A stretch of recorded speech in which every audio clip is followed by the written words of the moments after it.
ટીવી9 પર આપનું સ્વાગત છે। હું છું હાર્દિક મોદી। દીપોત્સવના મહાપર્વની ઉજવણી થાય અને અયોધ્યાને કેવી રીતે ભૂલી શકાય। દીપોત્સવ 2025 અને અયોધ્યાના આ જોરદાર દ્રશ્યો હવે આપની ટીવી સ્ક્રીન પર આપ જોઈ શકશો। ભવ્ય ઉજવણી અયોધ્યામાં થઈ રહી છે। રામનગરીમાં ત્રેતા યુગના દ્રશ્યો જીવંત થયા હોય તેવા દ્રશ્યો સર્જાયા। શ્રી રામ રાજ્યાભિષેકની થીમ પર આખો જે રામકથા પાર્ક સર્જાયો છે। આ સાથે જ સીએમ યોગીએ રામકથા મંચ પરથી શ્રી રામનું રાજ તિલક કર્યું। નવા વિશ્વ વિક્રમ માટે અયોધ્યા નગરી સજ્જ છે।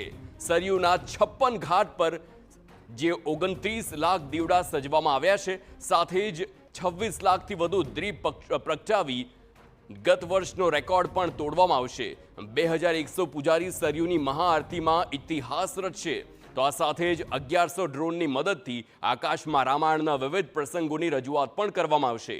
રામનગરી અયોધ્યામાં 9મા દીપોત્સવ પર્વમાં જે કોઈ પણ રંગ કઈ ઓર હોય અને ખીલી ઉઠ્યા છે તેવા દ્રશ્યો છે અને જાણે ધરતી પર ત્રેતાયુગ ફરી જીવન થયું હોય તેવી અહીં આખી આ અલગ અલગ જે ઘટનાઓ છે તે દ્રશ્યો સર્જાયા છે।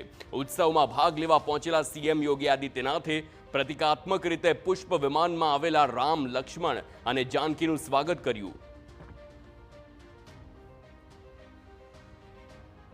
यहाँ पर सिंहासन पर विराजमान किया, उनका तिलक पूज्य संतों के मार्गदर्शन और उनके सानिध्य में यहाँ पे संपन्न हुआ और अब भगवान राम के विराजमान होने के बाद दीपोत्सव का ये कार्यक्रम कुछ ही देर में प्रारंभ होगा।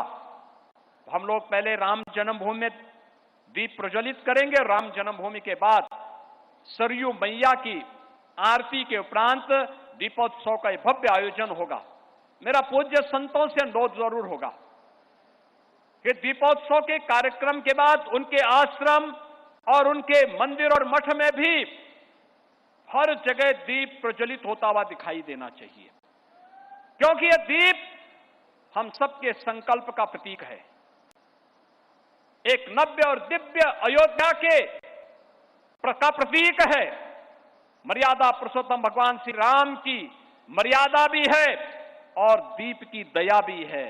हम सबका संकल्प भी है और नए भारत के नए उत्तर प्रदेश में हमें विकसित भारत के लिए विकसित उत्तर प्रदेश के निर्माण के संकल्प के साथ जुड़ना पड़ेगा।